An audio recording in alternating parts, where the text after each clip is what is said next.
We're here in the beautiful Gatlinburg Convention Center, and I'm here with the Gatlinburg Fire Chief, Greg Miller. Greg, thanks for being with us. Thank you, Mayor. So what month is October? October is Fire Prevention Month, and it's a very important month for everyone, but it's really close to home for the fire department. And it's an opportunity for us to get out and start programs and go in our local school systems and just educate the children as well as the adults about how they can have a fire-safe home and fire-safe activities, and that will all result in us having a fire-safe community. What are some of the things that the fire department does at the schools? As you know, I've got a couple kids still at Pi Phi, and I've got one at GP, but the younger ones, you see them coming home with the fire hats and the literature. Tell me, what are some of the things that you teach them and try to get across to them? Lots of goodies that are handed out, but Amanda Perryman is our fire prevention coordinator, and she does a wonderful job. She'll spend the entire week next week, the week of the 8th through the 14th, at Pi Phi Elementary School. And she'll visit every grade, every classroom, and it goes from basic education all the way up to stuff a little bit more advanced. The children are given some homework assignments to take home. They develop their own home fire escape plan. And what's that? It gives them, it actually ties in with this year's theme from NFPA, National Fire Protection, is that everyone should have 2 ways of escape identified out of every room in their home, every bedroom or every habitable space in their home. Like, give an example. So for like a bedroom, if you only have one door in and out of a bedroom, which most people do, then they can identify a window out of that bedroom as a secondary escape. Gotcha. Because children are taught a lot of times, and they get in the habit of always going in and out the same door.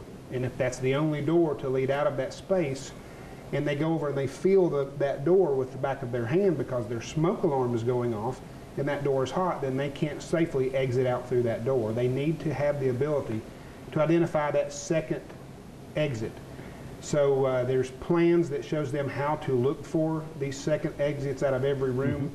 And there's items that are sold that you can open up a window, even if you are not on the ground floor. If you're on the 2nd or 3rd floor, they make some very cheap products, or inexpensive, I should say, products that you can put on the windowsill and roll out, and it becomes a rope ladder to where you can safely exit out of that room if your normal exit is blocked due to fire. Gotcha, gotcha. Now, when these kids, when they come to school, do you have like a vehicle or something they get in and they can practice, you know, like staying low, or did you have that a few years ago? I was trying to remember. Well, we take the fire engine out there every year, okay, and we give them a tour of the fire engine, and then the firefighters will put on all of the gear. Gotcha. Children, small children, age 2 to age 5, sometimes have a fear of firefighters, especially during an emergency, because we've got all that gear on. We've got those masks and those tanks and, sort of like Darth Vader all the look. skin's covered up. And yeah, we sound funny when we talk because we're breathing through that SCBA. So it lets them come familiar with the gear that we wear, and we actually let them put it on. So we dress these children up in our fire gear, and it looks really fun and cute, but it just helps them have an understanding, and they realize that if we're coming into their house in a sense of a fire, they don't need to hide from us. They need to yell when we're hollering for them and let us know where they're at, because there has been instances in the past in other communities that children could have been saved in a fire, but they were afraid and they went and hid in a bedroom or in a closet or somewhere. So we definitely want to get that message out that we're there to save them, and we want to be able to find them. And that's a lot of the information that takes place during Fire Prevention Week, as well as checking batteries in your smoke detectors. And I was going to ask you that next. How often do you do that? At least every time changes. Okay. So when you spring forward in the spring of the year and you fall back in the fall year, it's coming up November 4th this year. Whenever you change your clocks, just make it a habit of changing the batteries. Even though those batteries may not have gone bad in that 6-month period, if you changed them the last time, it's just better to be safe, to make sure that the batteries are there and functioning. A lot of your newer construction homes have hardwired smoke alarms and smoke detectors, which means they're hooked into the regular electrical circuits of the home, but they will still have a battery backup, and a lot of people will change those. What we see in the fire department most commonly is people may have burnt something while cooking dinner, and that annoying smoke alarm started beeping, and just out of a reaction, they went and unhooked the battery long enough to stop the beeping. Well, they forget to hook that back up. Gotcha. And it never fails. It's been a year or so later, and we go back in, and we're doing anytime we go to a home, we answer a call there or whatever. While we're there, we go ahead and check their smoke alarms for them while we're there. It's good preventative maintenance for us to do that. And a lot of people don't understand that the average life of a smoke detector or smoke alarm is only 10 years. So if you're living in a home that's greater than 10 years old and you've never replaced your smoke alarms, then they probably will not function as effectively as they did when they were first bought. They may not detect the temperature or the smoke as soon as they should. So it's a good rule of thumb every 10 years just to swap them out. And it's not an expensive purchase, but it's hard to put a price on a life. I mean, it would definitely save a life. Would that apply to the hardwire and the battery type? Or yes, both of them? No matter what, they have a recommended replacement of 10 years. Okay. Now, I know during budget we had a lot of discussion about a new fire truck, and the fire department's getting a new truck. Why don't you tell us about that? Very, very excited. Our city manager and our finance director worked really hard on the budget, and we had great support from the mayor and all the commissioners that we are purchasing a 2012 Rosenbauer is the brand, Quint fire apparatus. And just to kind of explain what a quint is, that's a Latin term for 5. And it's really a smart purchase because it's a multi-purpose vehicle. It's not just a fire engine, it's a combination of a fire engine and a ladder truck rolled into one. So it has a tank that carries water, it has a pump to pump water, it'll have a 78-foot ladder on the top of it. So you can do rescues from that ladder, you can do fire suppression from that ladder because it'll have a waterway that travels the entire length of the ladder that can pump a large volume of water out the tip of the ladder. So 78 foot. Very important for a community like Gatlinburg where you have several high-rise condominium buildings and motels and not to mention the terrain.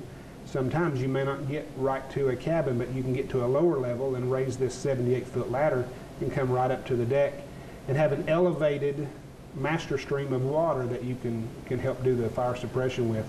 So it's going to be a wonderful addition to our fleet. It's replacing a vehicle that's a little bit older, but one of the additional perks with this is it helps everybody maintain their lower interest rates. I was going to ask you that on the insurance. On the insurance, ISO, the Insurance Services Office, rates fire departments, rates communities based on the fire departments and how many members they have and the types and conditions of their apparatus. And it takes into consideration a few other things like your hydrants and your water supply and your utility department, as well as your 911 centers in the county and how the emergency calls are routed to get to the proper person. So we were re-rated in November of 2009, and at that point in time we received a rating for inside the city of 3. And just to put that in perspective, they go on a scale of basically 1 to 9, 9 being the lowest rating and 1 being the best rating. And we were rated out of 3. There are no departments in Tennessee with a rating of a 1. And there are only 43 departments in the entire state. And when I say the entire state, you're looking at approximately 900 fire departments. There are only 43 that have a rating of 3 or higher, and that's what Gatlinburg has. So we're very pleased with that.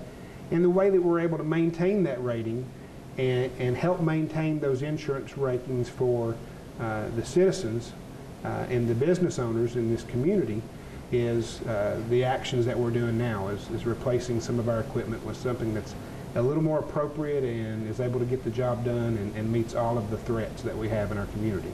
Well, that's absolutely wonderful. I know our terrain here is a huge challenge, but I'm anxious to see this truck. And I guess if we were just flat, like at the beach or something, you could have maybe 1 or 2 different types of vehicles. But here, it takes a lot of equipment to handle our challenges. You're exactly right, and it really makes it difficult when you're purchasing a vehicle and you're doing the vehicle specifications because even though a lot of these vehicles are built for flat terrain communities, we have to make sure that it has the strong enough engine to pull the hills and it has a certain gear ratio Right. to be able to pull, because these are very heavy vehicles, and they're filled with water, and they've got all this equipment that we're required to carry.